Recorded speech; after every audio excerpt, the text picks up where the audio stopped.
Segunda leitura de Rawls, de um ciclo de 3 sobre o ser interior, realizado em São Paulo no dia 5 de março de 1986, no curso de julho.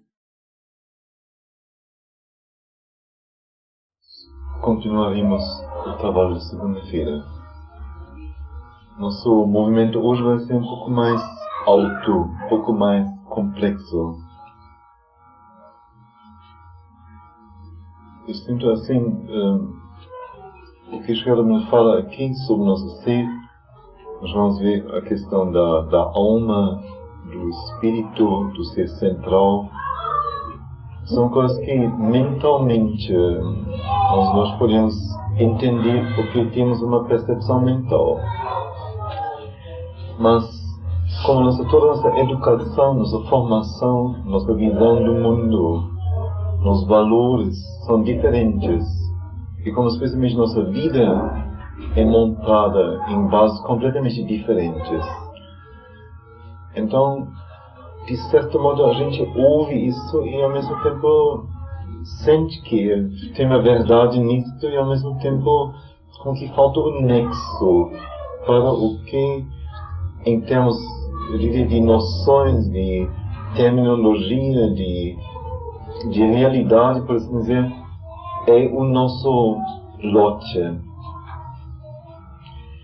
Mas, ao mesmo tempo, acho tão importante nós começarmos a perceber, no mínimo, que as coisas são muito mais finas, mais complexas, mais graduadas, mais sutilmente ordenadas do que isto nos foi mostrado e dito até então.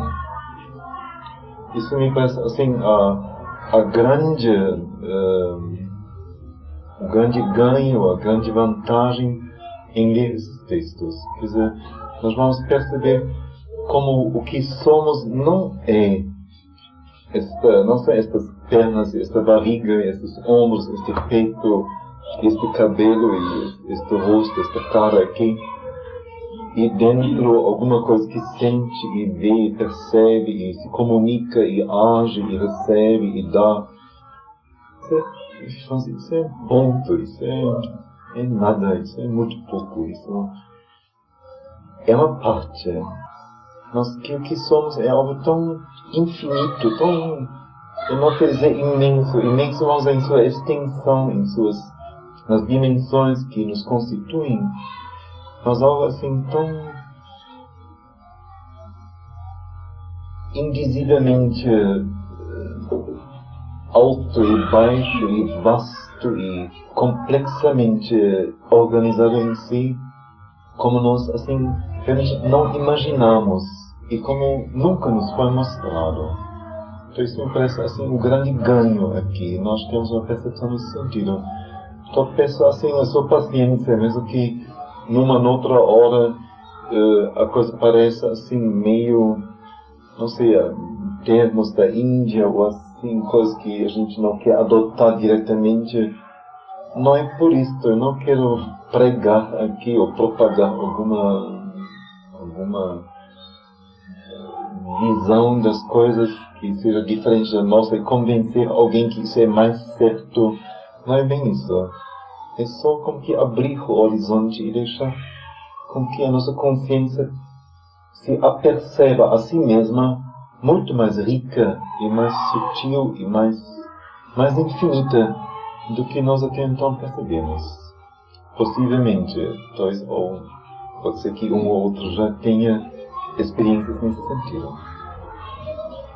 Então, outra vez, as cartas de Shkela Rabbeinu, respostas a pessoas, discípulos, que pediram orientação, explicação de certos fenômenos, certos problemas a ele. Então ele diz aqui, os homens não se conhecem e não aprenderam a distinguir as diferentes partes de seu ser. Porque comumente estas partes são ajuntadas pelos homens como mente. Porque é através de uma percepção mentalizada e através de uma compreensão mentalizada que eles as conhecem ou sentem. Por isso, eles não compreendem seus próprios estados e ações, ou se compreenderem, então somente na superfície. É parte do fundamento do yoga tornar-se consciente da grande complexidade de nossa natureza, ver as forças diferentes que a movem e obter sobre ela, a natureza, um controle de conhecimento direcionador. Nós somos compostos de muitas partes, cada uma das quais contribui alguma coisa para o movimento de nossa consciência, para o movimento total de nossa consciência, de nosso pensamento, vontade, sensação, sentimento, ação, mas nós não vimos a origem, o curso destes impulsos.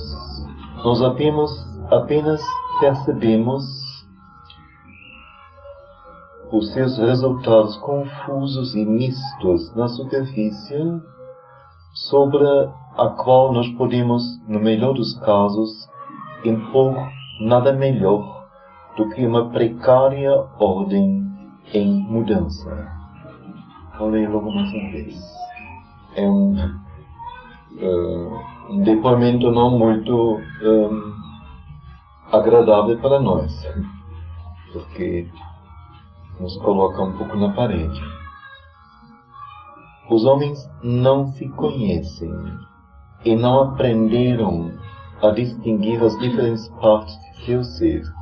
E aí me parece assim um ponto importante, um dos pontos importantes. Quer dizer, não é que nós não tivéssemos capacidade de nos conhecer e compreender, mas nós não aprendemos isso. De um determinado estado, atitude de espírito interior, de concentração, de aspiração, de idealização, influenciar o ser que nasce depois. Isto devem ser pouquíssimas que fazem isso. O normal é um ato físico, como foi a concepção do ato físico. Assim, gravidez é uma questão física e o nascimento do parto é uma questão física. Que o emocional é mexido é óbvio, que o vital é mexido é óbvio. Mas fora isso, em questão financeira, se pode botar a mãe no hospital, ou no melhor hospital, no pior hospital, e assim por diante. O resto não se fala por assim dizer. E aí começa a coisa. E assim é depois toda a educação. É um ser físico de que se cuida, que se veste, que se nutre, que se lava, que se atende. E todo o nosso encaminhamento é nesse sentido. E é aí justamente que, desde o início, nós não temos percepção de nada nesse sentido. Só das coisas exteriores. Somos um ser exterior no mundo exterior.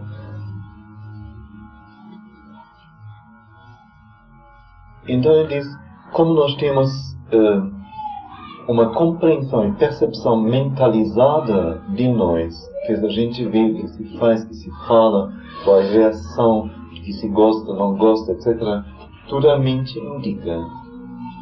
Então, parece que tudo o que nós somos é mente. Mas dizer a coisa não é tão simples. Porque isso é somente uma compreensão na superfície. Agora, no yoga, como ele deve ativar, reunir, unir, purificar, colocar numa ordem clara todo o ser, em profundeza, e relacioná-lo com sua parte supraconsciente, divina. Então no yoga, vamos dizer, esta montagem externa tão pouco consciente não serve. Não é uma base real para o trabalho. Então no yoga, dizer, parte do fundamento é tornar-se consciente da grande complexidade de nossa natureza, ver as diferentes forças que a movem. Essas forças, na sua maioria, vêm de fora, embora possam se apresentar como forças nossas. Mas é porque primeiro entrar no subconsciente de lá surgem em nós. Então são duas coisas que nós nunca, nesse sentido, conscientizamos e percebemos e ver então as diferentes forças que movem a nossa natureza e obter sobre elas, essas forças, ou sobre essa natureza, um controle de conhecimento direcionador. Somos compostos de muitas partes, cada uma das quais contribui algo para o movimento total de nossa consciência. De nossa consciência, desculpe, nosso pensamento, nossa vontade, nossa sensação, sentimento e ação. Então é uma gradação que ele apresenta, não? Quer dizer, cada uma das partes, muitas partes que nos compõem, contribui de alguma maneira, algum elemento, alguma energia, para o movimento total de nossa consciência, nosso pensamento. Consciência seria... o que é consciência? Consciência é percepção, em primeiro plano. A maneira em que cada um de nós percebe a si, percebe o mundo, percebe as coisas, percebe a vida, percebe a morte, percebe Deus, percebe um sentido ou não percebe de vida. Dependeria, vamos dizer, nós dizemos assim, nossa linguagem, da maturidade da pessoa. Quanto mais amadurecida, tanto mais total, complexa, redonda, equilibrada, verdadeira a sua visão das coisas. Então, talvez esta visão seria algo como a consciência. Quer dizer, uma percepção não exterior, não sensorial. A sensorial é um instrumento desta consciência. E não uma percepção intelectual. A intelectual, por sua vez, pode ser um instrumento para a consciência. Mas a consciência seria ver, perceber, saber interiormente. Quer dizer, algo que está dentro. Como nós podemos dizer assim, com muita simplicidade, mas se ninguém de nós tivesse recebido nenhum ensinamento moralista sobre o que é bem e mal, certo e errado, cada um de nós tem um conhecimento espontâneo, instintivo disto. Cada um de nós sabe profundamente o que é certo e o que é errado. E mesmo que talvez argumentos podem comprovar que uma coisa é certa, nós sentimos perfeitamente que ela talvez não esteja certa, mas errada. E contrário também. Então isso seria consciência. Ora, quanto mais esta consciência é desenvolvida ou crescida, tanto mais ela tem uma vida própria, ela tem um âmbito próprio, tanto maior seu poder sobre a pessoa. Então a pessoa como que, no fim, submete tudo a esta consciência interior. E a partir dela orienta sua vida, suas ações, seus comportamentos, etc. Então é uma coisa que, no fim, até se expressa naturalmente através do intelecto, da mente, através da emoção e tudo mais. Mas não é mente, não é intelecto. É algo mais profundo, algo mais do ser mesmo. Eles poderiam ajudar nesse sentido? Como? O intelecto poderia ajudar nesse sentido? ouçam, claro. O intelecto é a parte mais evoluída, mais evoluída, menos material, por assim dizer, materializada, que nós temos. Então, ela pode mais diretamente responder tanto à consciência nossa interior, quanto também a planos de consciência superiores. Que quanto mais a questão de mente mesmo, o vital, o físico entra, tanto mais difícil a resposta a algo mais sutil, mais de uma natureza diferente.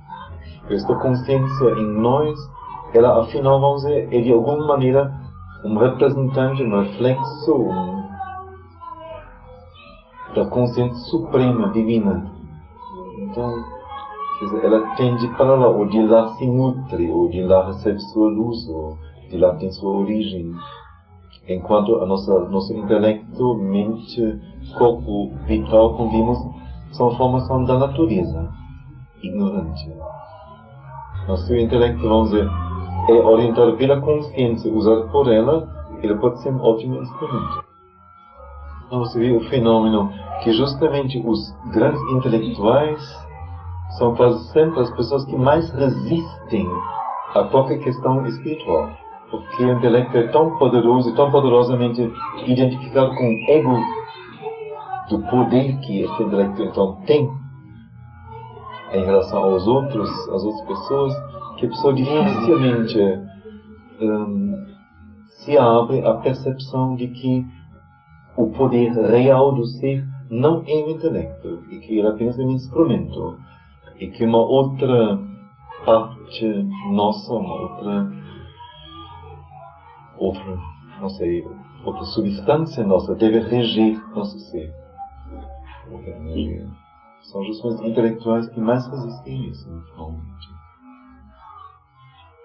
Por isso ele coloca primeiro a consciência, depois o pensamento. Consciência e pensamento, depois vontade.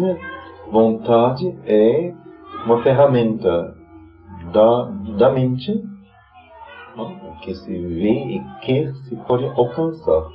Mas a vontade é cega, ela por si não tem luz, ela precisa de uma direção, de uma condução. Quer dizer, se ela é instrumento da consciência, a vontade é toda poderosa.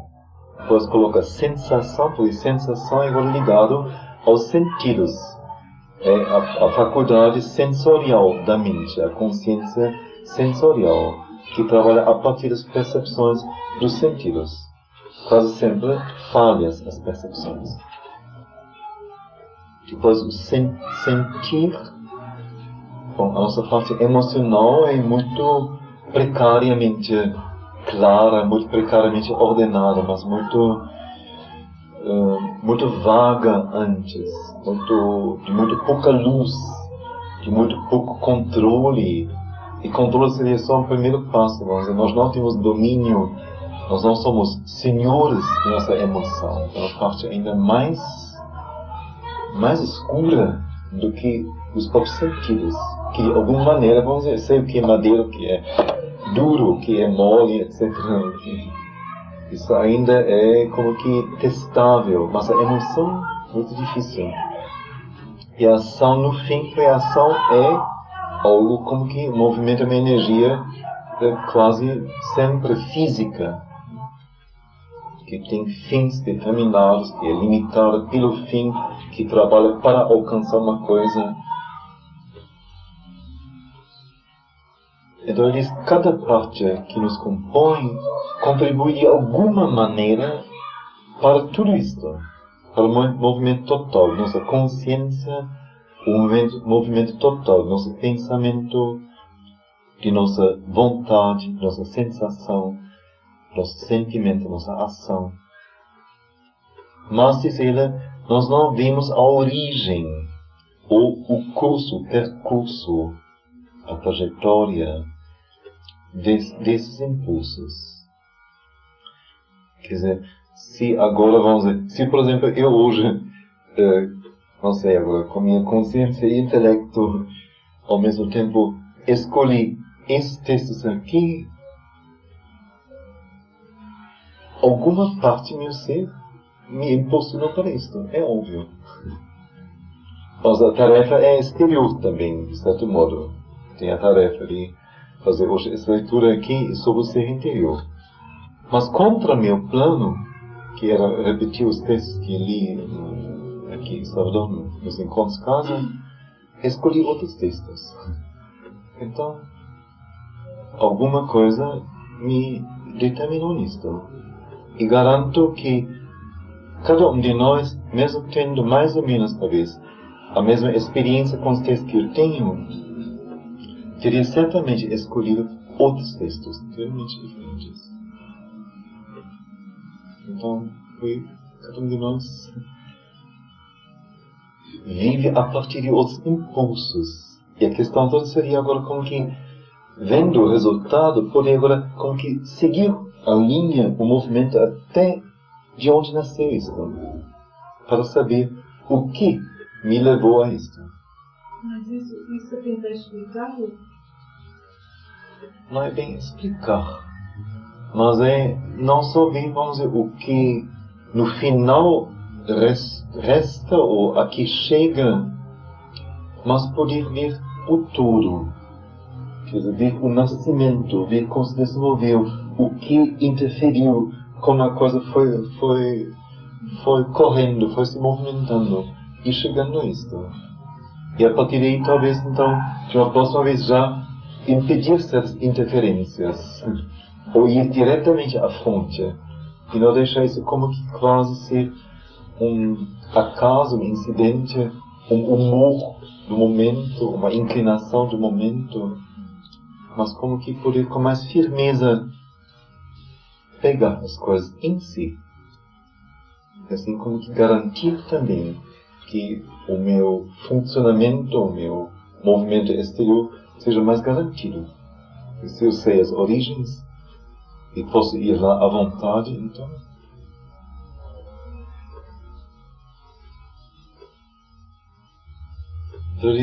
a melhor coisa que nos é dada no momento é impor uma ordem precária em mudança. Nós já vimos como que, a partir de certas percepções mentais, uma vontade de uma necessidade de ordem mesmo, ou de nos definir, podemos dizer, não é nada disso, agora vamos fazer assim. Então começamos assim. Depois já falta um S no assim, então aí é assim, depois falta os dois assim, depois é aí, depois falta o M, aí é ai, e depois a coisa caiu, né? 3 dias marcha maravilhosamente, e depois as coisas desmoronam. É uma ordem precária em mudança. É isso que nós conseguimos produzir. Então ele diz, o remédio pode vir somente das partes do ser que já se voltaram para a luz. Chamar a luz da consciência divina de cima para dentro, trazer o ser psíquico para a frente e acender uma chama de aspiração que acordará espiritualmente a mente externa e liberta e coloca fogo no ser vital, é a saída. O remédio pode vir somente das partes do ser que já se voltaram para a luz. Na segunda-feira nós lemos 2 ou 3 trechos sobre a questão do ser central e da vontade central, da consciência central. E percebemos que então, em cada um de nós, as partes são avançadas diferentemente. Quer dizer, a maturidade do nosso ser não é por igual, mas ela, em cada ponto, cada parte é diferente. Cada um de nós tem partes mais maduras, mais reais em sua substância e movimento, mas abertas a tudo que é alto, a tudo que é luz, a tudo que significa progresso, significa verdade. Tem partes de nós que são mais abertas, diferente em cada um. Então cada um teria que localizar isso, por assim dizer, e agora a partir desta parte, chamar a luz para dentro de si, a luz maior. E então com esta ajuda, poderia como que começar a distribuir a luz, fazer ela irradiar-se em si e alcançar as outras partes.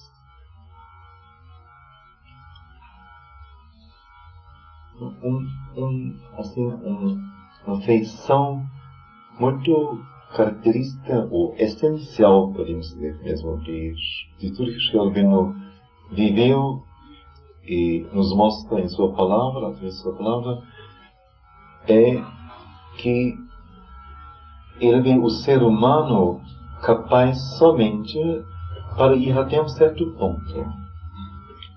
Mas para que o que somos possa se erguer à sua plenitude e sua total estatura, aí temos que chamar forças, planos, realidades à nossa ajuda que não são mais humanas. Porque o nosso ser não é só humano. Então, esta indicação sempre vai ocorrer em tudo que ele fala. Ele diz aqui, o remédio é somente pode vir das partes do ser que já se voltaram em direção à luz, luz com maiúscula. Então, chamar a luz da consciência divina de cima para dentro do ser. Trazer o ser psíquico, quer dizer, o ser psíquico, vimos, é a parte mais íntima que temos e é a representação, a delegação do divino em nós, o divino no plano individual. Então, chamar ele para a frente e acender uma chama de aspiração que acordará espiritualmente a mente exterior e coloca fogo no ser vital. Isto é a saída, ou esta é a saída.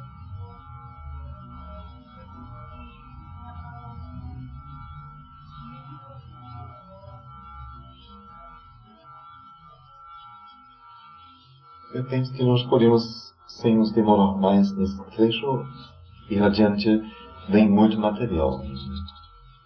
Um depoimento, só uma única frase. Sinceramente, quem fez a compilação aqui dos trechos ficou assim muito tocado. Eu achei também extraordinária a frase, que vai ficar um pouco enigmática primeiro para nós. Cada parte do ser tem sua própria natureza, ou mesmo naturezas diferentes, contidas na mesma parte. Cada parte do ser tem sua própria natureza. É claro, a natureza do corpo é uma natureza diferente da natureza da emoção. A natureza da emoção é diferente da natureza de um instinto. A natureza do instinto é diferente da faculdade sensorial da mente. A natureza da inteligência livre é diferente naturalmente da faculdade sensorial da mente. Cada parte tem a sua própria natureza. É óbvio. Isso faz a nossa riqueza. Nós temos muitas naturezas se reúnem em nós. Mas depois então diz, e cada parte, na verdade, tem diferentes naturezas. Que não só uma, mas diferentes. Então, só uma dica no momento. Depois, em dado momento, vamos voltar a isso.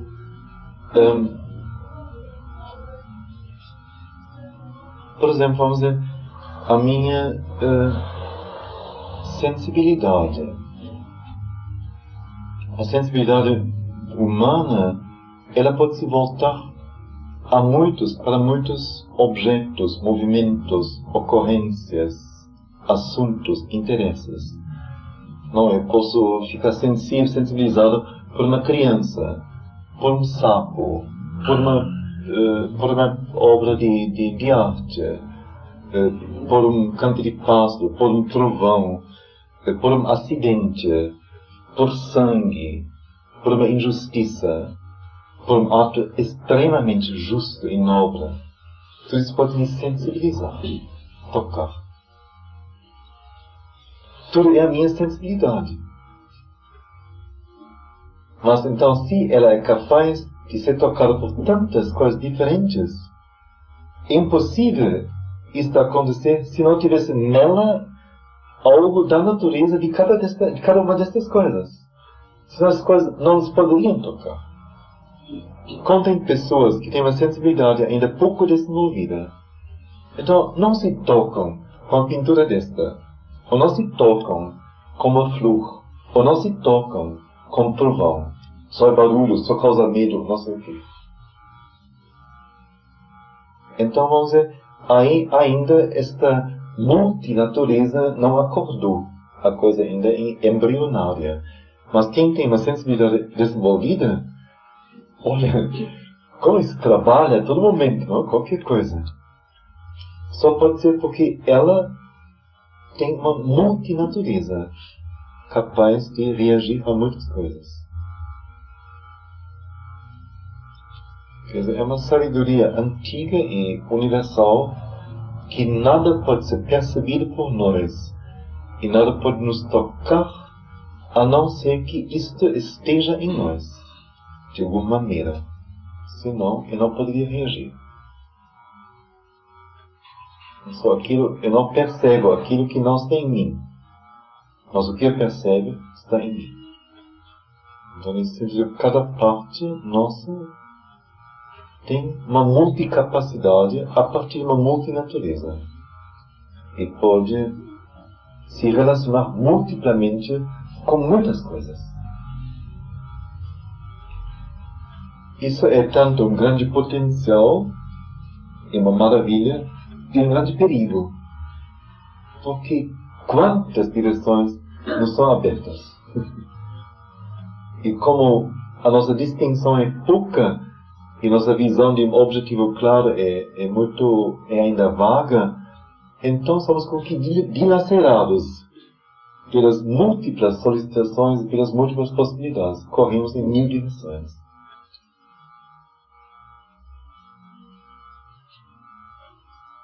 Ou poderíamos dizer com comparação, como se cada parte de nós fosse um grupo composto de indivíduos.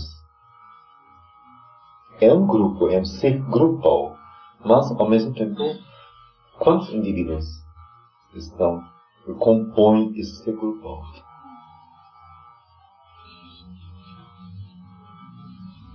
Então, um trecho muito importante me parece bem básico sobre consciência. Porque nós somos os seres que não são mais regidos por uma mecânica de instintos ou de movimentos que ocorrem em nós, mas nós temos esta capacidade da consciência, da mente, primeiro, que é um tipo de consciência, e da consciência interior, verdadeira especialmente. E é esta consciência que dita inteiramente o que nós somos, vivemos, fazemos, deixamos de fazer, deixamos de viver. É a nossa consciência. Não são nunca as coisas ou as circunstâncias, mas é como nós vemos as coisas. Então ele diz, tudo depende onde e sobre que a consciência se coloca e se concentra. Se a consciência se coloca ou se concentra no ego, então você é identificado com o ego. Se na mente, então ela se identifica com a mente e suas atividades, e assim por diante. Se a consciência coloca sua ênfase fora, então disse que se vive no ser externo e se esquece de sua mente interior e vital interior e do psíquico mais íntimo. Se a consciência vai para dentro e coloca sua ênfase centralizadora lá, então a pessoa se conhece como o ser interior, ou mais profundamente, como o ser psíquico. Se a consciência ascende para fora do corpo, para os planos onde o si é naturalmente consciente de sua amplitude e liberdade, então a pessoa se conhece como o si com maiúscula e não como a mente, a vida ou o corpo. É esta ênfase da consciência que faz toda a diferença. É por isso que nós temos que concentrar a consciência no coração ou na mente, a fim de irmos para dentro ou para cima. É a disposição da consciência que determina tudo, que nos faz sermos predominantemente mentais, vitais, físicos ou psíquicos, presos ou livres, separados no si, no ser consciente, ou envolvidos na natureza.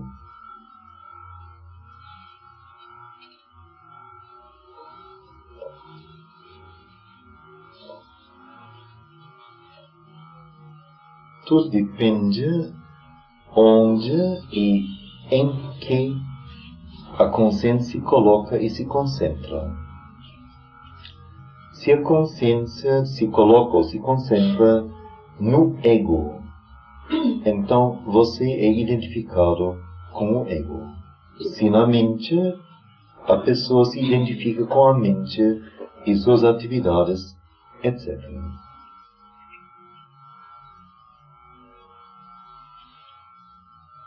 O simples fenômeno,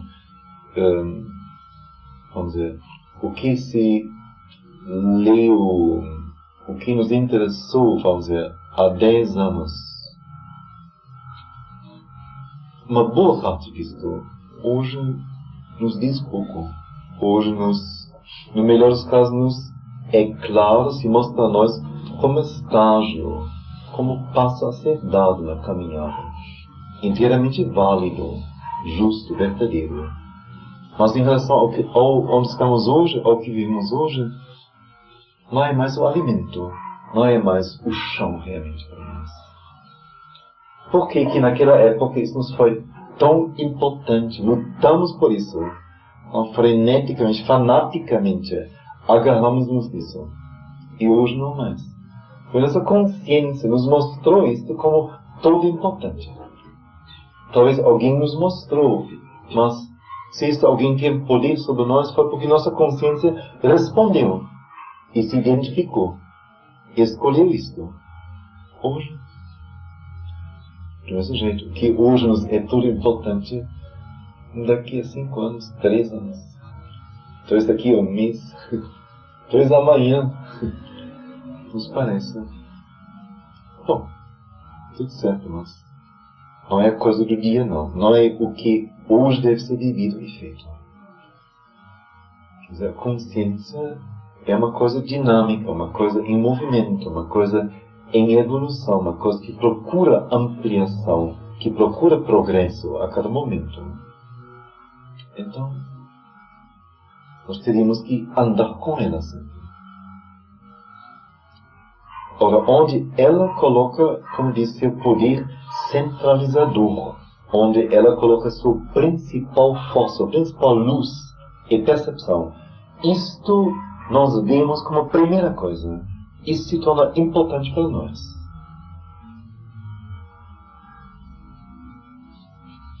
Então, nesse sentido, se a consciência coloca sua ênfase fora, então dizemos da pessoa que vive no ser externo.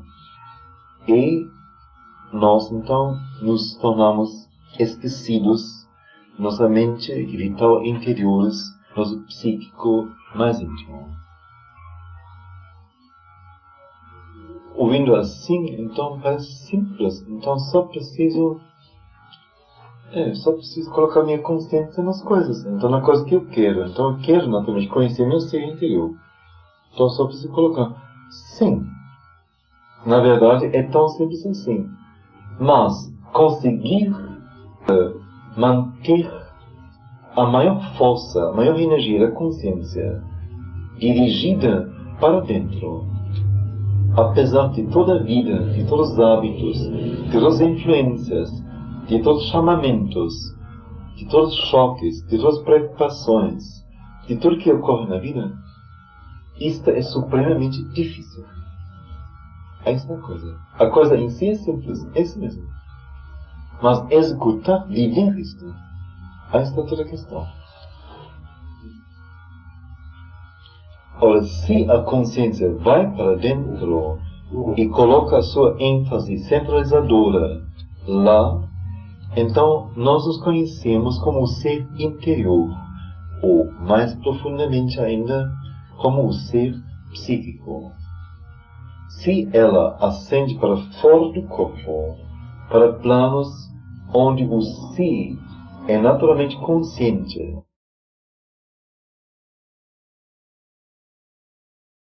espírito, nós dizemos, sim, de sua amplitude e liberdade. Então nós nos conhecemos como o si, o ser espiritual, e não como a mente limitada, agarrada à vida, o corpo. É esta ênfase da consciência que faz toda a diferença. É por isso, quando queremos ir para dentro ou ir para cima, temos que concentrar a consciência no coração ou na mente. Então é a disposição da consciência que determina tudo, que faz com que seja predominantemente mental, vital, físico ou psíquico, preso ou livre, separado deste envolvimento na vida, no espírito, no si, ou envolvido nela.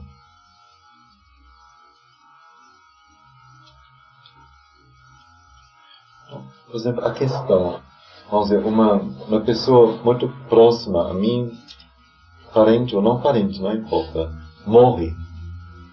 Até então levei minha vida com ela, no mínimo, uma influência forte, uma ligação fortíssima. Tudo depende agora de onde se coloca a minha consciência. Se coloca em cultivar, prolongar, reavivar, chamar de volta, de todo jeito, a todo custo, a lembrança, a percepção, a visão, a sensação, a vivência, que tudo isto foi. Então, a vida vai cada vez mais perder para mim o sentido. A vida como ela é. Ela agora deve ser sem esta pessoa. Ora, se a minha consciência me diz, bom, Deus me deu o problema para mim, mas a tarefa desse problema deu até aqui ter caminhado, dever ter caminhado ao lado desta pessoa e ter me dado esse presente enorme. E agora me dá um presente enorme de eu dever caminhar sem esta pessoa. Porque a minha vida não acabou ainda. Senão eu tivesse também me deixado morrer junto a esta pessoa. Então se ele me deixou vivo, quer dizer, então continue. Mas certamente não eu agora negando a vida, depreciando a vida e me dissolvendo em choro, em tristeza, em lamentação. Não. É para positivamente compreender a nova tarefa, assumi-la. Óbvio. Depende de tudo onde a consciência se coloca. Se volta para o passado, nada vai poder me ajudar. Nada. Então o fenômeno de muitos casais velhos, não? ele morre, ela morre, meio ano depois, um ano depois, outra vai embora. Não consegue mais continuar sozinho. O hábito foi forte demais.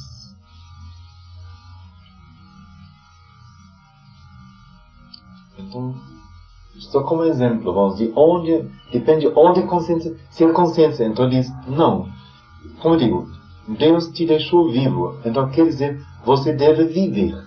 Viver significa algo como progresso, ou como construção, ou como ir adiante, ir em frente. Então, se Ele me coloca isto, deve ter em mim a força, deve ter no meu ambiente condições para isto.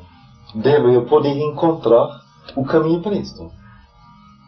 Então, se minha consciência se coloca aí, e pega isto, e positiva isto, eu vou poder viver, óbvio.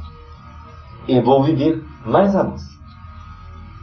Até descobrir uma nova tarefa e cumpri-la. Olha, se ela diz, ela foi embora.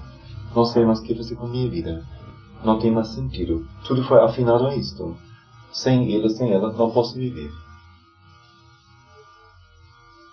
E como realmente todo o ambiente foi acostumado a isso, todo o ambiente vai afirmar isso. É óbvio. Então, não vou mais poder ir muito longe, não. Então, isso é praticamente, isso é em relação a qualquer coisa. Qualquer. Por exemplo, se a partir das leituras alguém diz, agora eu não quero mais continuar assim como até então vivi. Eu tenho que saber alguma coisa sobre mim. Onde encontrar, como chegar a isto. E coloque sua consciência nisto, fortemente. Então ele vai encontrar algum livro, alguma conferência, alguma coisa que vai lhe dar um próximo material. Com certeza. Ora, se, vamos dizer, não só espero, mas tenho certeza que todas as suas consciências estejam abertas ao que nós lemos aqui. Mas se a consciência, vamos dizer, acolhe isto e insere em si e deixa lá, vamos dizer, tranquilamente agir segundo o seu ritmo, sua força, mas não faz um esforço, vamos dizer, especial para dar uma ênfase especial a isto, então, vamos dizer, isso vai fazer parte do nosso ser, de alguma maneira, nossa consciência, que a gente leu aqui, alguma coisa desta, o que mais se afina a nosso ser e experiência, mas nenhum movimento, vamos dizer, externo em nossa vida vai resultar disto imediatamente. Então tudo depende onde se coloca a nossa força na consciência. Isso é a grande liberdade que temos. E a grande possibilidade. Uma enorme possibilidade.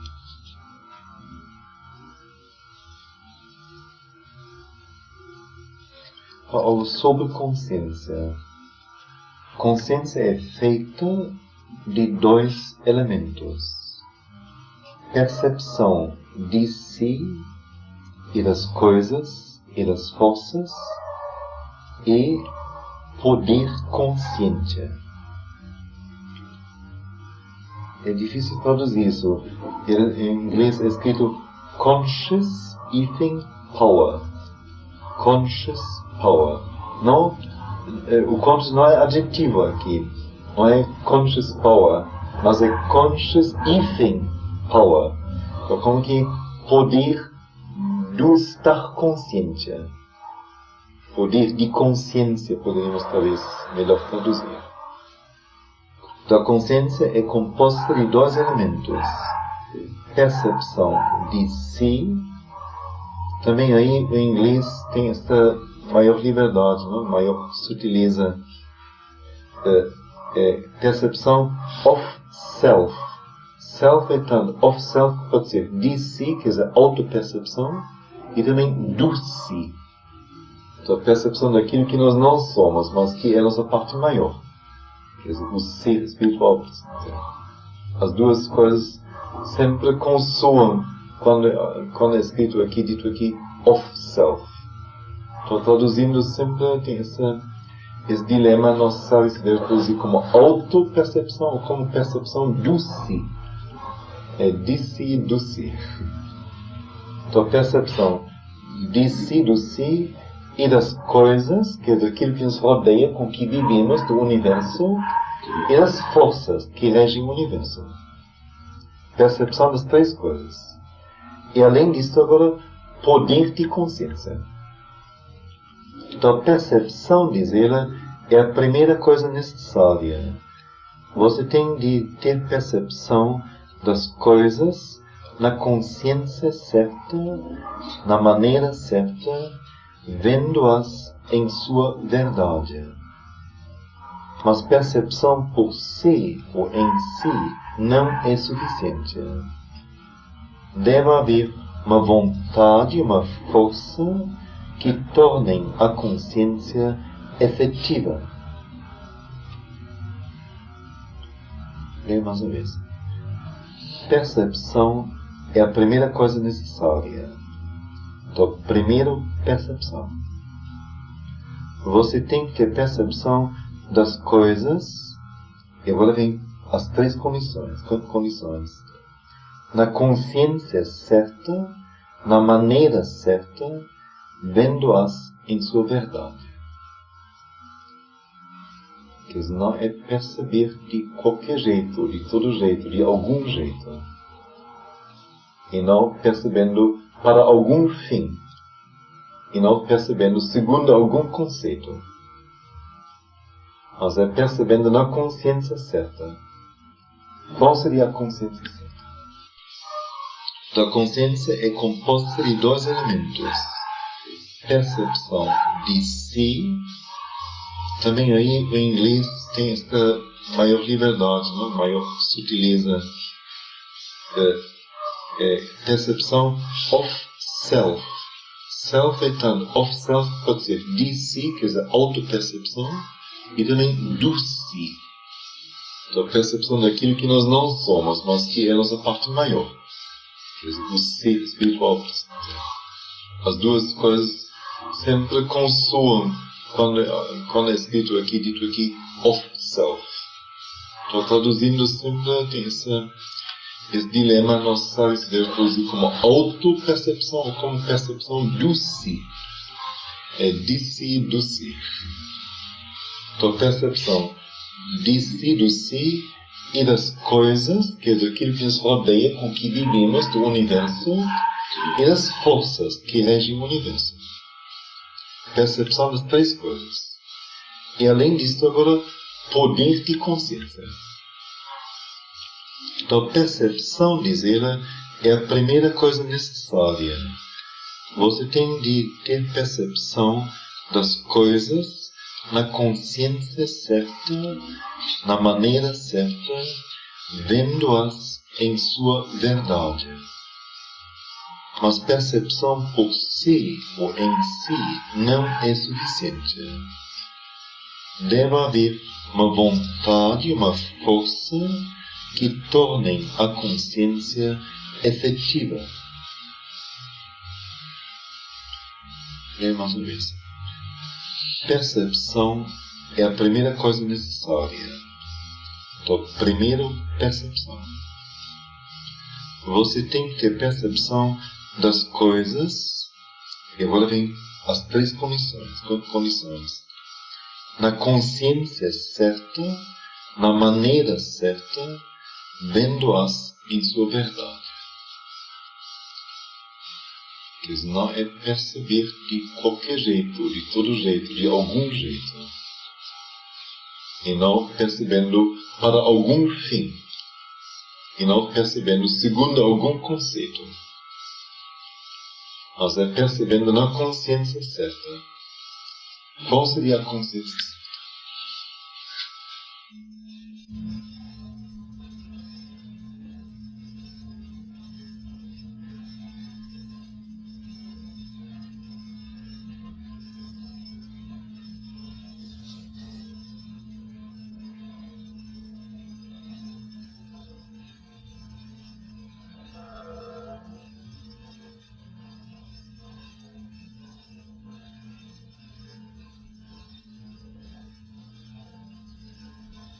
Bom, agora sobre o ser interior. E depois, em conexão com esse logo, sobre o ser central. E depois sobre a alma. Vamos ver até onde nós chegamos. O verdadeiro ser interior. O verdadeiro mental, o verdadeiro vital, o verdadeiro físico, representa cada um em seu plano e responde ao ser central. Mas o todo da natureza, e especialmente a natureza exterior, não o faz. Nem a mente, o vital e o físico, nem a personalidade mental, vital ou física comum. O ser psíquico é o ser central para os propósitos da evolução. Ele cresce e se desenvolve. Mas há um ser central em cima do qual a mente não tem percepção, que preside não visto sobre a existência e de que o ser psíquico é o representante da natureza manifestada. É o que é chamado de Jivatman. É um termo sânscrito. Geralmente só se compõe de duas raízes, ou duas sílabas, Jiv e Atman. Atman é o si, o espírito. Jiv, não sei dizer, imagino que seja indivíduo, quer dizer, o si na sua forma individual, mas não tenho certeza.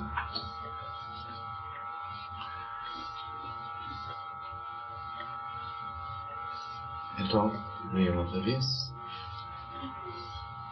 O ser interior verdadeiro, quer dizer, o ser, o mental verdadeiro, o vital verdadeiro e o físico verdadeiro, os nossos planos interiores,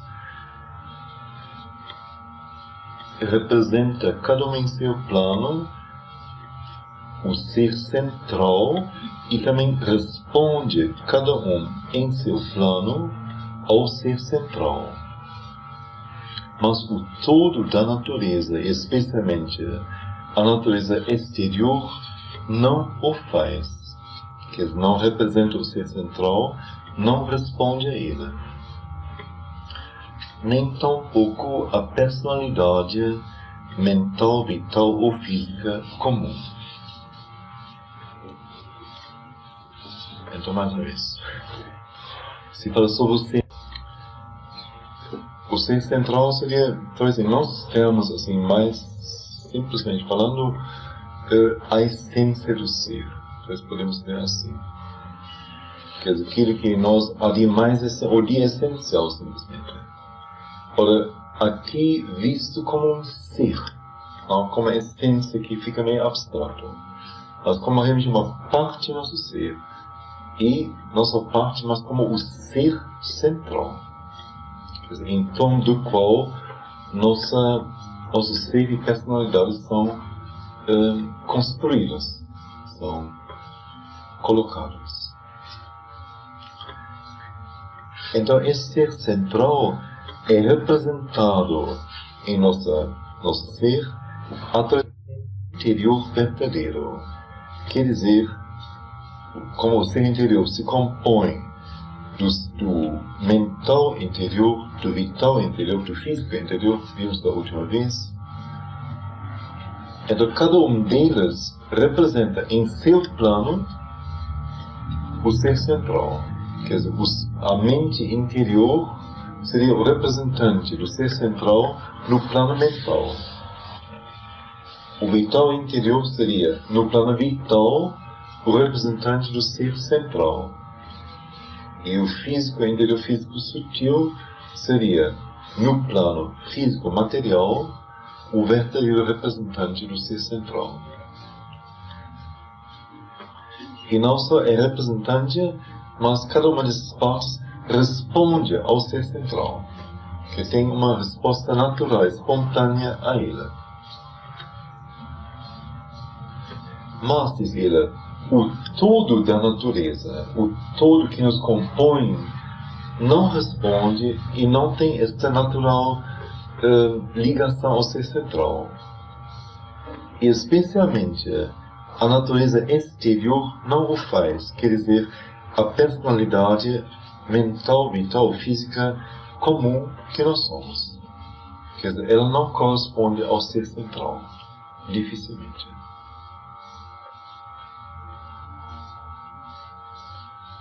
Ora, o ser psíquico, que, como vimos a última vez, é mais profundo, mais substancial, mais dentro, mais íntimo do que a mente interior, o vital interior, físico interior.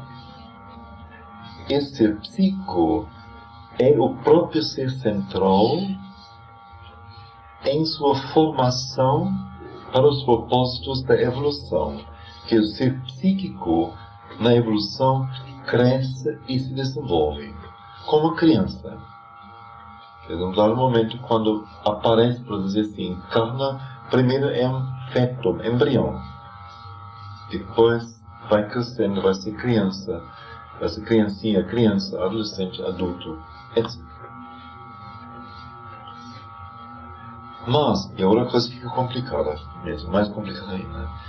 Mas há um ser central em cima de que a mente não tem percepção, que preside não visto sobre a existência, e do qual, esse ser central em cima, o ser psíquico é o representante na natureza manifestada.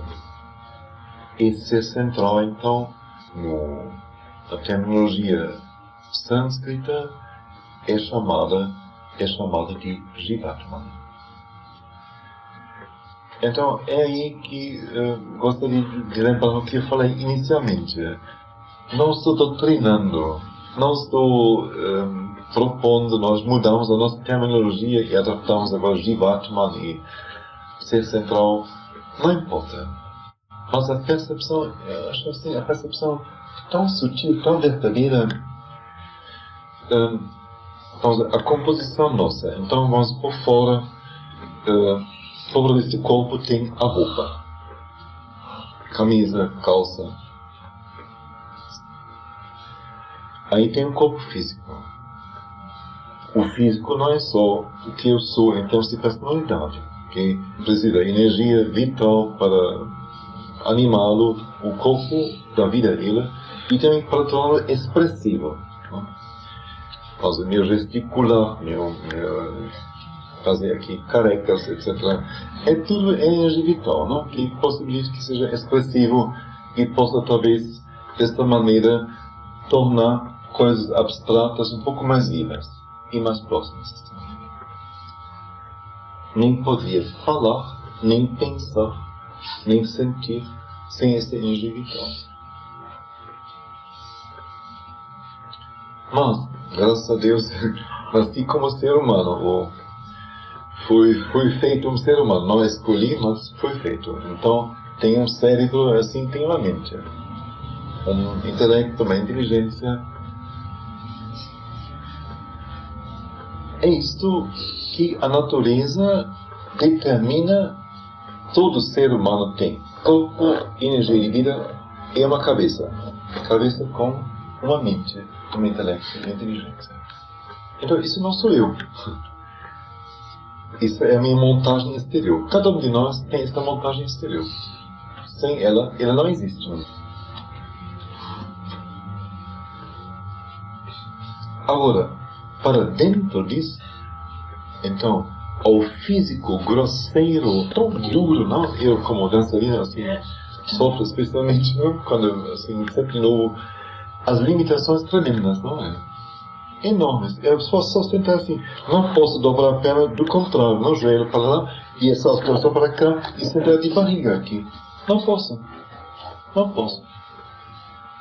Não posso. Ou vamos dizer, a possibilidade de eu mexer as pernas são tremendamente limitadas. Tremendamente. Ou a cabeça. Posso virar até aqui. Mas virar para trás, realmente, não. Só se eu vou seguir aqui. Quer dizer, que limitação tremenda. Não posso tirar a cabeça e botar em outro lugar. Mas, realmente não. Então, um corpo muito grosseiro, muito pesado, muito duro, Mas as percepções, diria eu, que eu tenho do corpo, do que ele pode, do que ele deve, o que minha consciência exige dele, como ela o conduz, são percepções muito mais sutis, muito mais fluidas, por assim dizer, muito menos definíveis em termos de forma exata exterior. Quer dizer, eu acho que o corpo exterior meu já se acostumou, no mínimo, às vezes e em parte, se amoldar a uma substância mais fina corpórea, a um corpo meu mais sutil que existe. Esse corpo mais sutil meu, por exemplo, pode nesse momento, vamos dizer, ir até ela ou até qualquer lugar e pode estar lá, ou pode abraçar alguém. Isso é uma percepção que se tem assim perfeitamente, pode-se ter perfeitamente.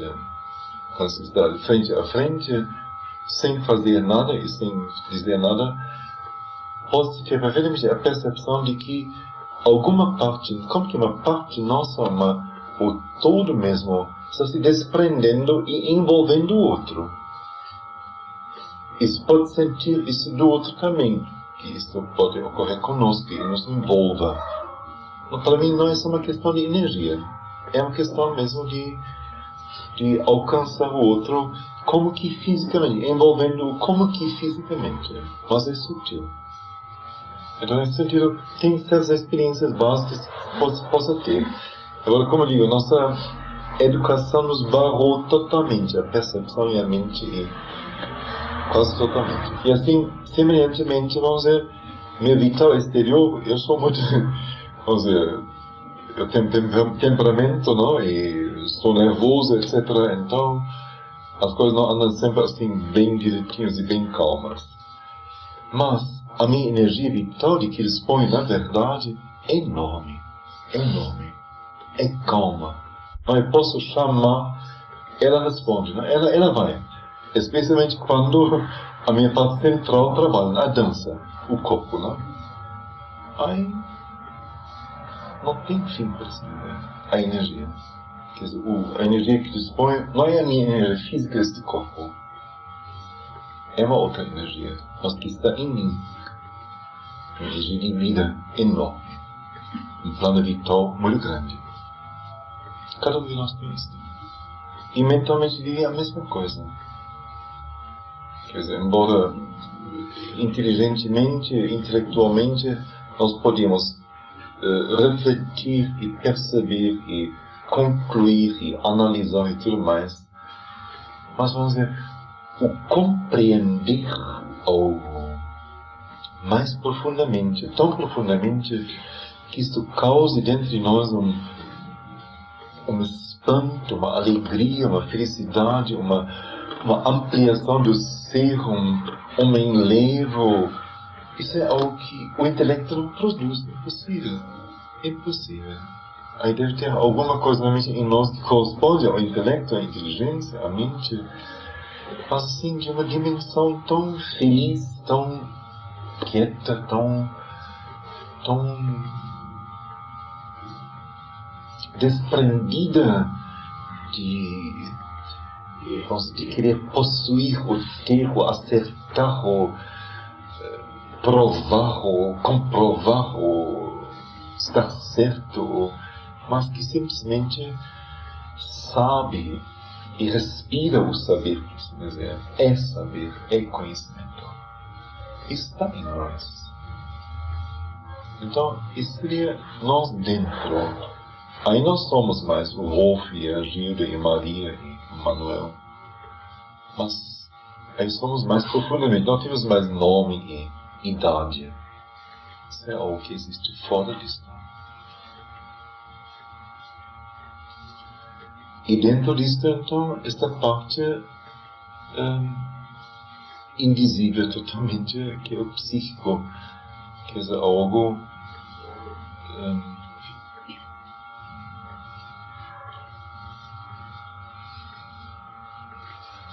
segundo uma determinação com maiúscula que nós desconhecemos e sobre a qual não podemos ter julgamento algum. E sobre a qual nós não podemos argumentar de maneira alguma. Foi feito, foi determinado que o ser humano não seria apenas o corpo, a energia vital e uma mente que percebe e raciocina, mas que teria algo nele de uma natureza tão diferente que toda esta personalidade exterior poderia ser influenciada, transformada e começar a ser instrumento desta coisa dentro de nós, dessa outra natureza. Esta outra natureza que faz com que, de repente, sai dos lábios do homem, em dado momento, a palavra divino, verdade, luz, amor, alto, Deus. Porque a mente não pode fazer nada com isso. A barriga não pode fazer nada com isso. E o corpo mesmo, o calcanhar mesmo ainda. Isso são coisas que infelizmente foram mentalizadas e se construiu gaiolas e botou as coisas dentro. Então tem as teorias e os dogmas e doutrinas que jogam essas palavras. E 1000 livros sobre isso. Então a mente pode ler, pode aplicar, pode aprender, pode papagaiar as coisas, esses nomes. Mas isso não foi a origem da coisa. Isso um dia brotou necessariamente da alma do homem. Necessariamente. Foi uma experiência, uma vivência, uma realidade para ele. Naquele momento em que a palavra surgiu. Isso está atrás de cada palavra que nós usamos. Então, se isso existe, e se para muitos de nós Deus, ou amor, ou verdade, não é apenas um elemento no jogo intelectual, mas algo que nos toca mais profundamente, nos engaja mais profundamente, nos também incita mais profundamente e nos leva mais seguramente. Então, isso tudo só pode existir porque há algo em nós que é da verdade, do divino, de Deus, do Espírito. Senão isso não poderia brotar de nós. E não poderia nos tocar, incitar, como digo, não poderia nos atrair. Impossível. Se isso não estivesse em nós. Aí é a mesma relação de mãe e criança. É uma atração irresistível. É uma ligação inapagável.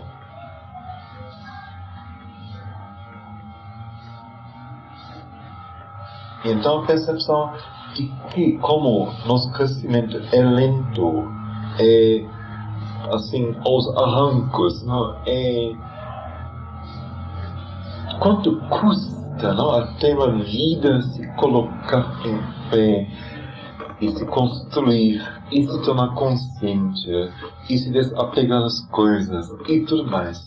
A maioria de nós nem está no ponto em termos vivenciais. Como isso leva tanto tempo, então, e como vamos dizer, Deus Ele mesmo, em toda a sua potência e maravilha, não poderia então morar nesta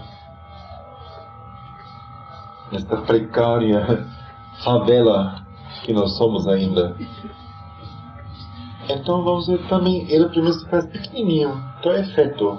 Aí, o feto na favela, tudo bem, no buraco, tudo bem. Mas, à medida que cresce, que se torna, então também o ser exterior começa a responder e começa a se desenvolver mais, evoluir mais. Como eu disse, representar mais e responder mais. Exatamente, não é? Representar mais e responder mais, as duas coisas. Mas, se agora, ao mesmo tempo, como que, então, o que é destinado assim, um dia estamos unidos ao Espírito, ao divino, à verdade, e vivemos realmente como que impregnados disto. Então, se no momento que isso desce em nós se faz feto, ou menos ainda primeiro, aí como que tem que esquecer assim primeiro? Então parece, foi cortada a ligação para cima, não? Porque desceu para dentro de nós, para acompanhar na viagem. Uma grande graça, um grande privilégio, um grande presente.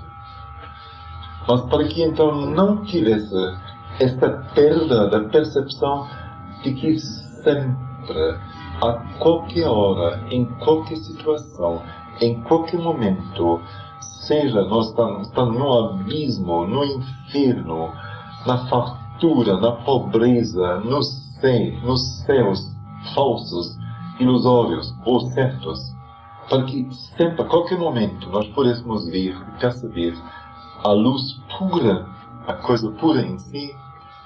Então, existe para cada um de nós seu ser central, quer dizer, o que ele é como essência, é essência eternamente, e fica essência eternamente.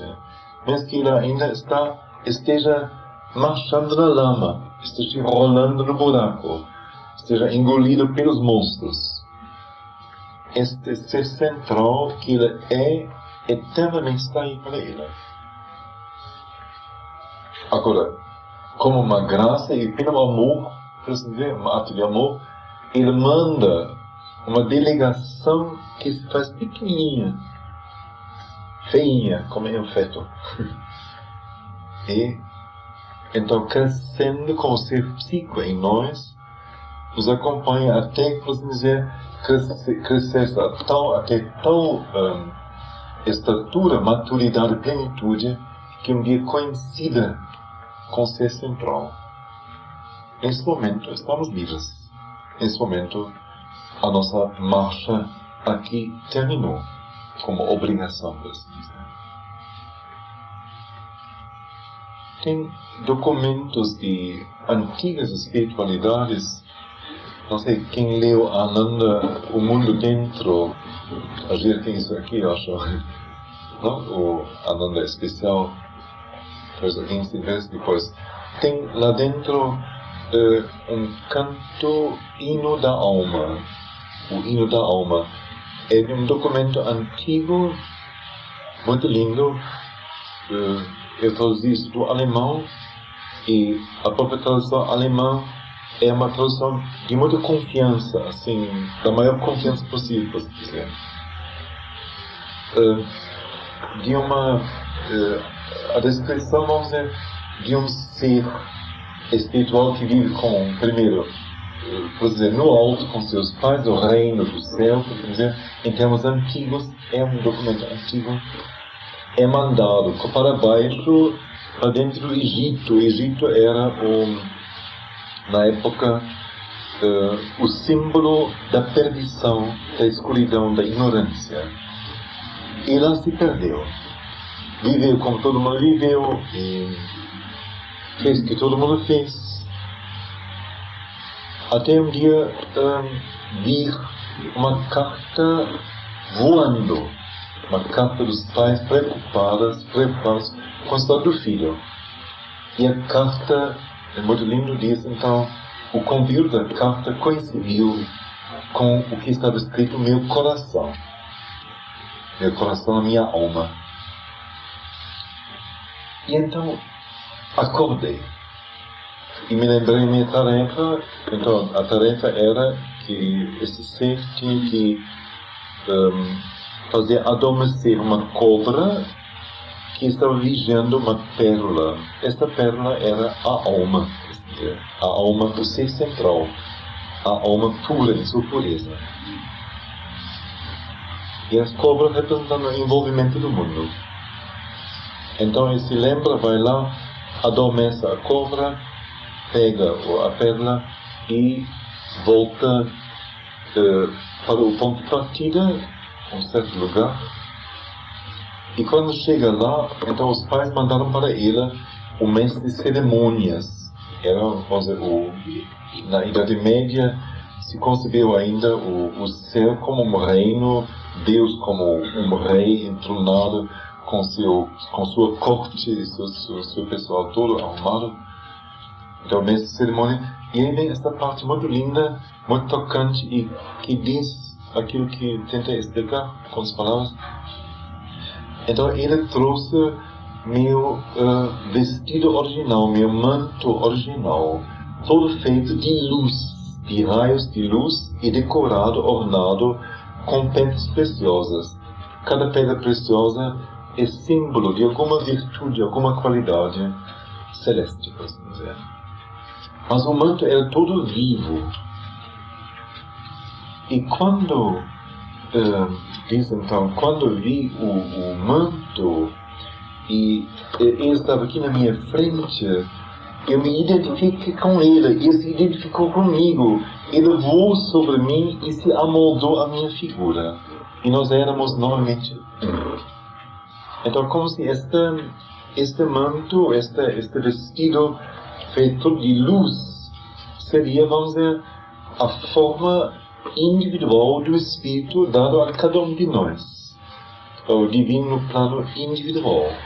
Mas a sua pureza, mantida o tempo todo enquanto nós nos perdemos na ignorância e na vida, mantida intacta inteiramente.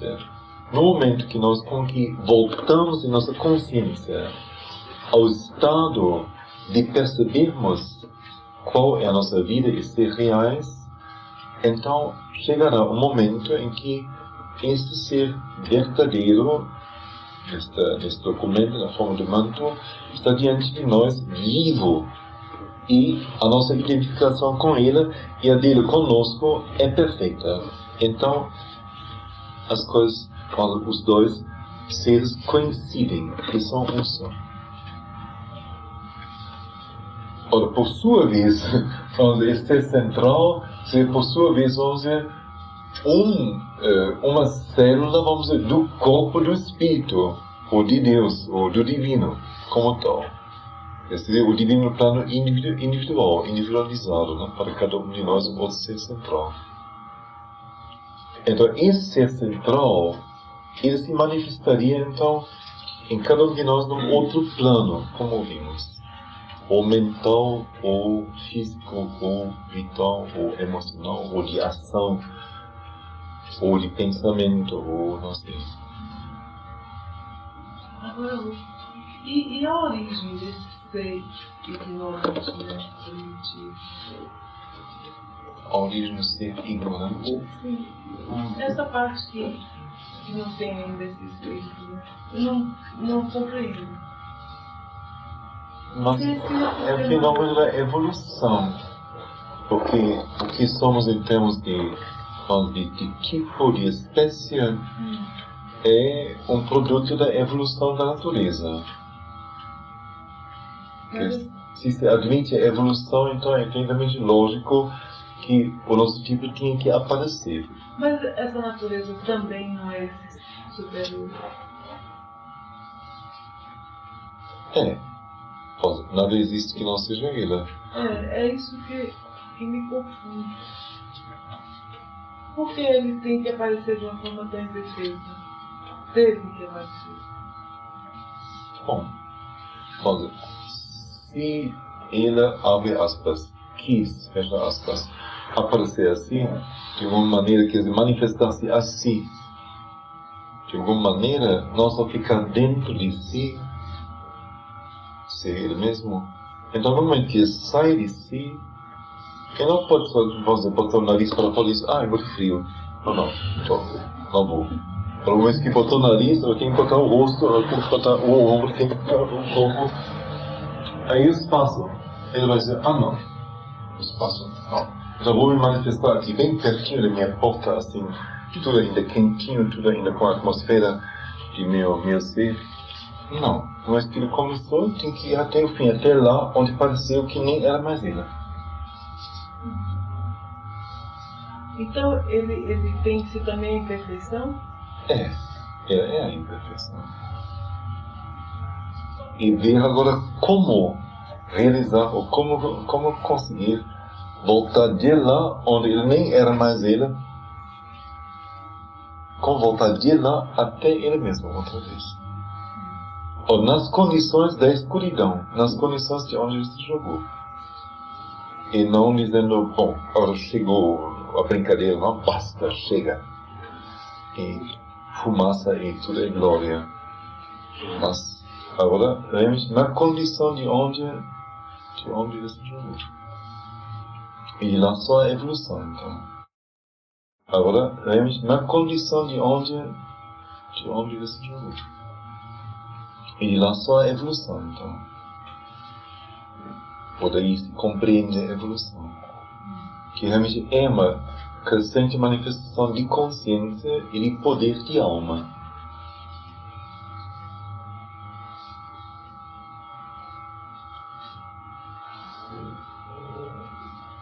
Nem se evolui, mas preside sobre o nascimento e evolução individuais. Que o Jivatman seria o nossa parte eterna, como se diz. Nossa parte imortal.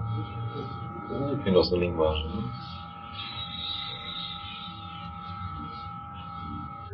Lança representante, ou projeta representante de si em cada plano da consciência. Então, no plano mental, esse ser central é o ser mental verdadeiro. No plano vital, é o ser vital verdadeiro. No plano físico, o ser físico verdadeiro. Cada ser, por isso,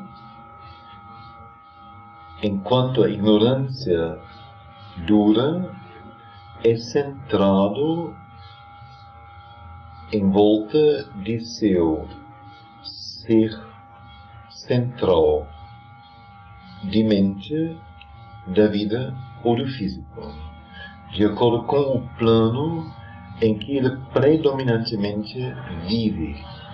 E isto é para ele seu ser central.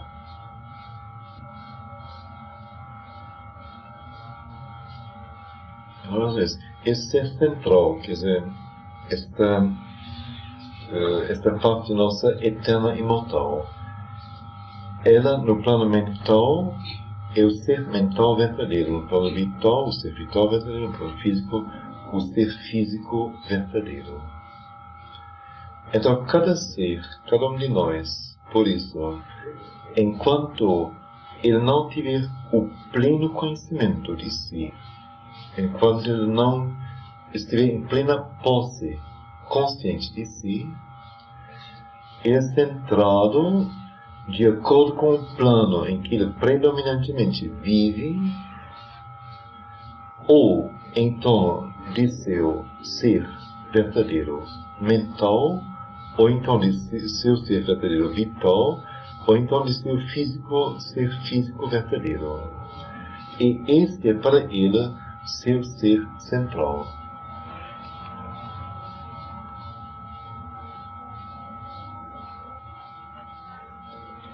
Por exemplo, para, assim, tentando tornar isso mais palpável, eu falei isso já, contei isso a algumas pessoas. Ouvi uma série de discos há meio ano mais uma vez, mais ou menos fazendo uma pesquisa, e entre os discos tinha um disco de Kiri, esse é o segundo nome, um nome meio complicado, uma cantora de ópera. Eu confesso assim, eu não tenho muita abertura à ópera.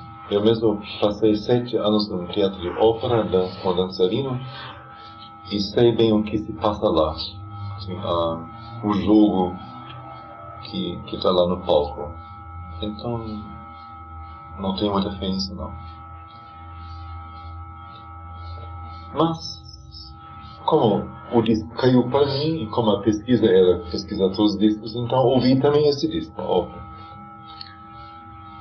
E vem sendo primeiros preconceitos e assim más interpretações que a minha mente colocou, não, ao ouvir o canto. Depois de pouco tempo achei notável e cada vez mais notável. E depois fiz algumas gravações. É uma cantora que canta óperas, de várias óperas de Mozart. E assim, achei assim, mais do que notável. Ela, primeiro, além de ter um material de voz maravilhoso, muito bem treinado, mas talvez não o melhor possível, mas muito poderosamente desenvolvido.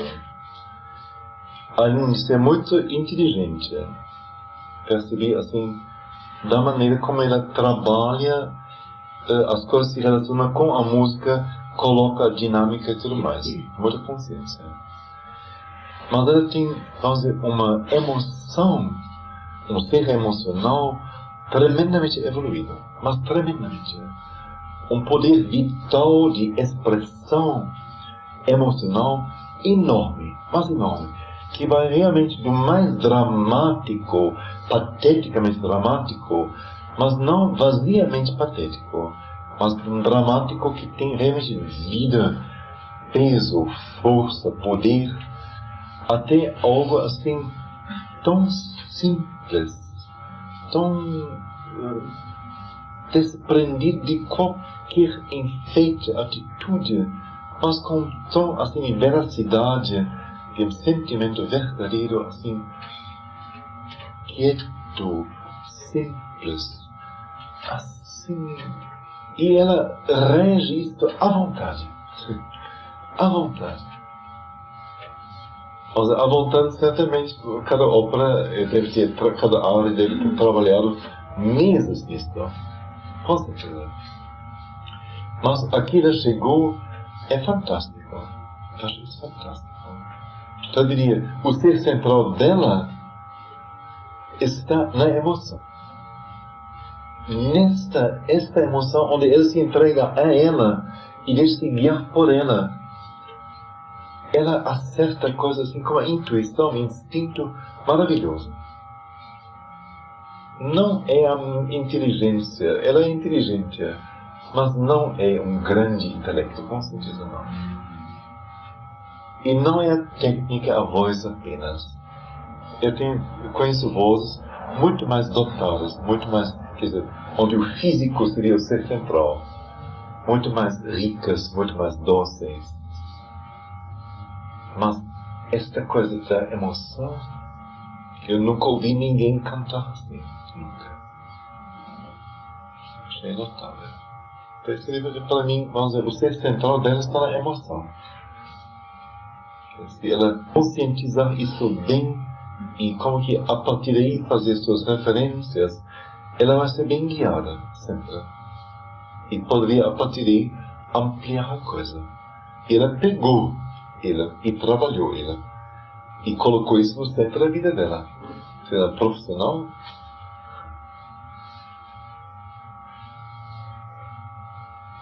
Então aí difícil assim dizer agora, porque nós somos tão mistos, não? E as solicitações da vida são tão arbitrárias e tão contra nosso ser realmente, dando tão pouca chance a ele de se encontrar em sua própria verdade, que é dificílimo alguém dizer agora, nesse momento, ou simplesmente para ele perguntar qual é o plano que, vamos dizer, esse é o plano realmente verdadeiro, mais verdadeiro, onde você é mais você, onde você é mais profundo, onde você pode ir mais alto, onde você é mais amplo, onde você, com mais segurança, com mais felicidade, caminha, respira, se movimenta. A maioria não tem esse plano. Não tem ele consciente. Tem sim, mas não tem consciente.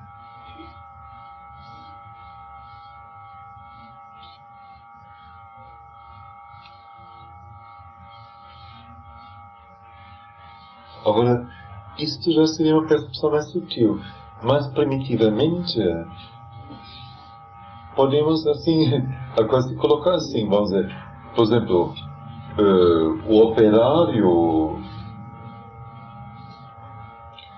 vamos dizer, que trabalha realmente com seus braços e músculos, assim, carregando, não, vamos carregador de cargas, etc. Vamos ver o ser central está no físico. Óbvio. Para ele vai ser o músculo que vai vencer a coisa. Ele vai, como se diz, essa coisa que se... enfeitar o corpo, a pele, não conhece? Tatuagem, isso, tatuagem, não? E assim por diante, não? E tudo vai ser avaliado em termos de físico. É óbvio. Agora, os banqueiros, comerciantes em geral, que são possuídos pelo dinheiro, pela ganância de dinheiro, para eles o ser central é sentir de dinheiro. Mas eu digo, isso são coisas desviadas do verdadeiro sentido. Coisas primitivas, corruptas. No homem, vamos dizer, simples não, corrupto não. Mas ainda, vamos dizer, aquém de um nível de consciência real. É o ser central, mas não ligado a um si. Isto é, a uma luz. Ou vamos dizer, a mulher simples, que a única maneira, vamos dizer, de reagir, vamos dizer, às agressões físicas e de força brutal do homem é chorar, ou se emocionar, ou fazer drama, ou fazer chantagem com seus filhos, ou não sei o quê. Não, é esse tipo de coisa. Então aí é ser central, não? Ela vai avaliar tudo que chora, que drama, que morre, que desmaia. Isso vai ser, para ela, maravilha, não? Aí ela vai se emocionar, vai estar atenta. Mas tudo que, vamos dizer, fosse intelectual, ou assim, ela não entenderia, ela ficaria sem jeito. Mas eu digo, isso é ainda aquém. Isso são, assim, primeiras colocações muito mais genéricas, ainda não individuais.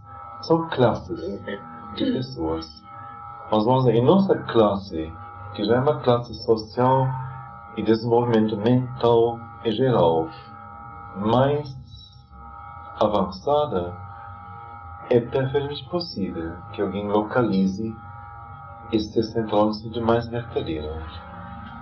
Que descubra em si a parte do ser onde, como se diz, que é mais ligada à luz, que é mais aberta às coisas mais altas, à verdade, e que dá as respostas mais seguras, mais verdadeiras, a satisfação mais profunda, que permite uma solidão não amarga, uma independência e tudo mais, que dá uma força de avançar sempre.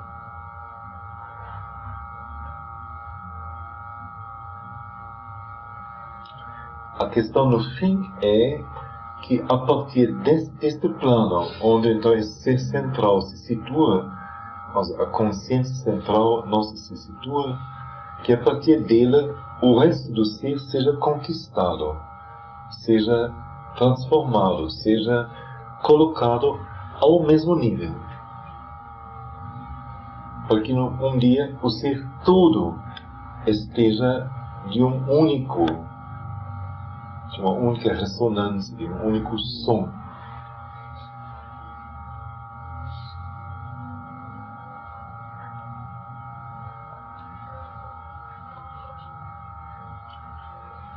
E para tal, diz ela, é necessário que nós vemos que o verdadeiro representante, o tempo todo, ficou escondido atrás da mente do vital e do físico, mesmo dos interiores. Porque é o psíquico, nosso ser mais íntimo. Então não adianta ela fazer gargalhadas geniais com a voz dela e assim se emocionar até os abismos e as alturas e poder representar isso cantando. Não adianta. Aí ela ficou ainda no emocional. Ela tem que ir até lá dentro. E de lá dentro tem que dizer que isso é para ser feito, não é para ser feito, até que, em que medida, se não é medida, se ela pode cobrar para isso, se o cantor está a fazer esse disco, então só com $10.000, por favor. Ou se você tem que fazer botar uma nova peruca quando vai lá e fazer esse disco, coisas do tipo. Tudo pergunta aqui. Se permite consente, sim. Se não consente, não pode fazer. Não posso fazer esse disco, não posso cobrar dinheiro, não posso botar peruca. Porque para meu desenvolvimento interior, como ser, é prejudicial. Não posso mais. Não posso mais. Então eu tenho que ficar a cada momento me perguntando. Se ela diz sim, faça, é importante para você, então devo fazer. Mas se diz que não, não posso.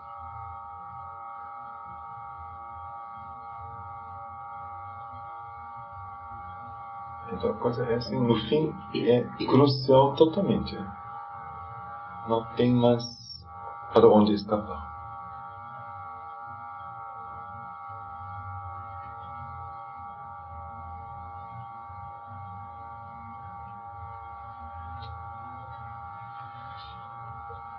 Então, quando estou terminando mais esta carta,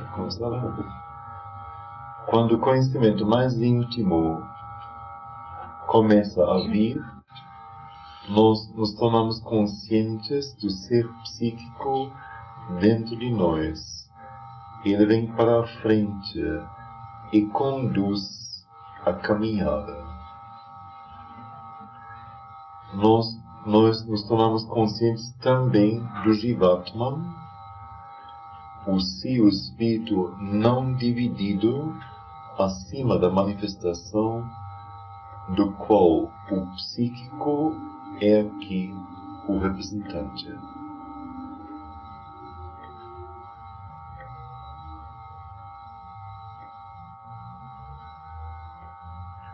Então, com as palavras, vem um dia em que de dentro de nós brota um conhecimento, uma percepção, uma visão,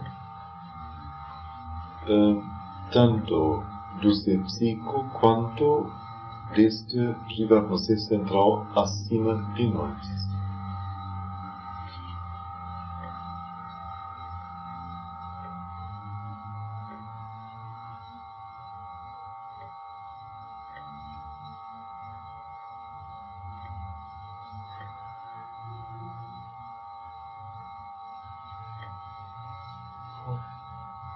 Sim.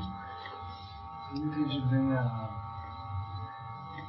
se há diferença entre esse Jivatma, esse ser interior, com esse que você havia dito na manifestação exterior. O Jivatma não é ser interior, o Jivatma é ser acima de nós, quer dizer, é um ser que não se envolve na manifestação. Fica sempre, o termo que ele usa muito, presidir sobre. Que o presidente não é executante, não é o realizador, mas ele apenas conduz a coisa, alinha a coisa, a direção, o movimento, comanda o movimento.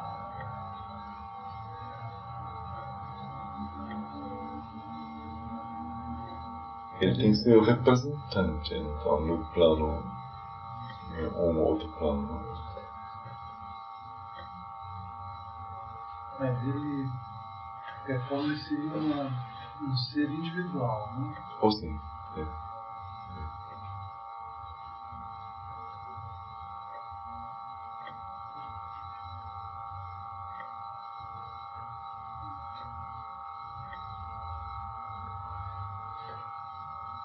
De uma parte da essência que é dada particularmente, vamos dizer, a cada indivíduo.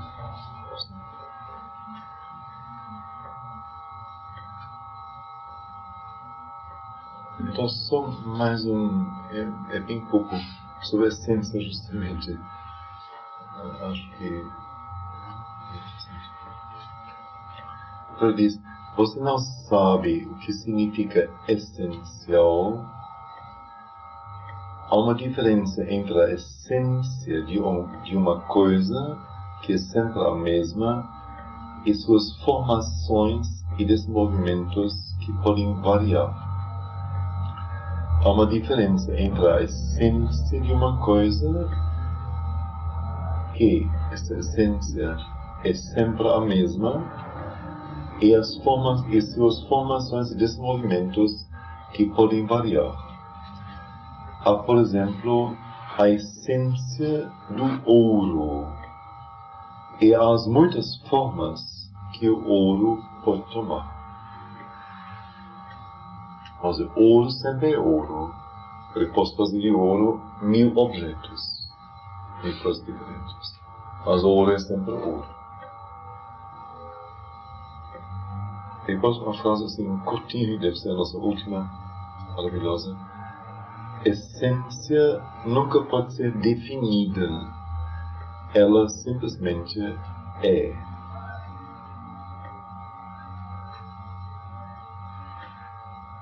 Essência não pode nunca ser definida. Ela simplesmente é.